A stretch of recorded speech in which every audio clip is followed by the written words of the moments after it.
Hello students, आज की video में बात करेंगे नंबर सीरीज। बोले तो संख्या श्रेणी के बारे में बात करेंगे। तो संख्या श्रेणी क्या होती है? अगर ये संख्याओं का एक निश्चित क्रम के रूप में पूर्व निर्धारित नियमों के अनुसार एक समूह होता है, जिसे हमें क्या कहते हैं? संख्या श्रेणी कहते हैं। मतलब कोई भी संख्याओं का समूह हो सकता है। जिस प्रकार से हम ले सकते हैं, एग्जाम्पल ले सकते हैं, जैसे 1, 2, 6, 15, 31, ये एक श्रेणी है। तो यहाँ पर संख्याओं की एक श्रेणी ली है हमने, 1, 2, 6, 15, 31। तो 2 में से 1 गया तो 1 बचता है, 6 में से 2 गया तो 4 बचता है, 15 में से 6 गया तो 9 बचता है, और इसी प्रकार से 31 में से 15 घटाते हैं तो हमारा 16 बचता है।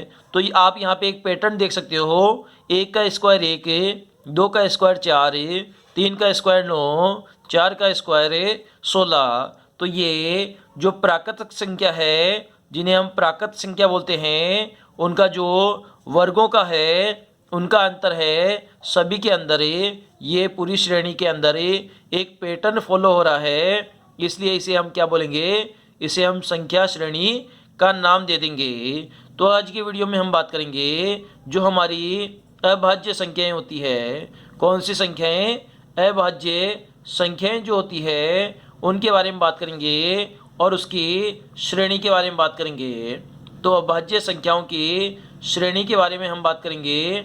तो इसके लिए हमें नॉर्मल सी सीरीज होती है जो अभाज्य संख्याओं की होती है, उसे हम देख सकते हैं। अभाज्य संख्याएं कौन कौन सी होती है? तो जो संख्याएं स्वयं से और केवल 1 से विभाजित होती है, उन संख्याओं को हम क्या कहते हैं? उन्हें हमें अभाज्य संख्याओं का नाम दे सकते हैं, और इनका कोई भी गुणनखंड नहीं होता है। इनमें आपको ये 2 कंडीशनें याद रखनी है कि या तो स्वयं से विभाजित होगी या 1 से विभाजित होगी, और इनका गुणनखंड नहीं होगा।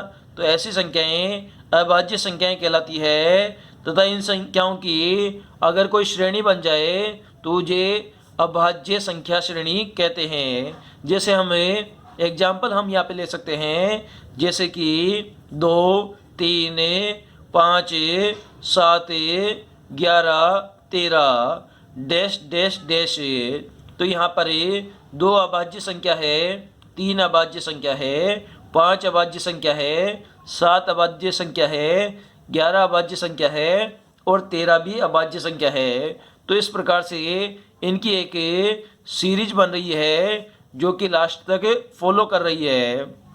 इन संख्याओं के आप गुणनखंड भी नहीं कर सकते, इसलिए ये कौन सी श्रेणी हो गई? ये अभाज्य संख्या श्रेणी के अंदर आएगा। अब बात कर लेते हैं, एक हम क्वेश्चन ले लेते हैं अभाज्य संख्या श्रेणी का। अभाज्य संख्या श्रेणी का अब एक क्वेश्चन ले लेते हैं। क्वेश्चन में आपको गिवन नहीं होगा कि ये कौन सी श्रेणी है। मैं यहाँ पे एग्जाम्पल के तौर पे ले लेता हूँ। जैसे कि आपको एक सीरीज यहाँ पे दे दी गई है कि 5, 7, 13 और 23 डैश डैश डैश दे रखा है। में रिक्त स्थान को फिलअप कीजिए।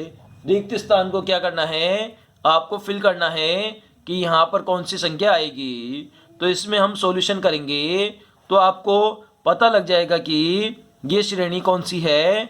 ये श्रेणी अभाज्य श्रेणी है।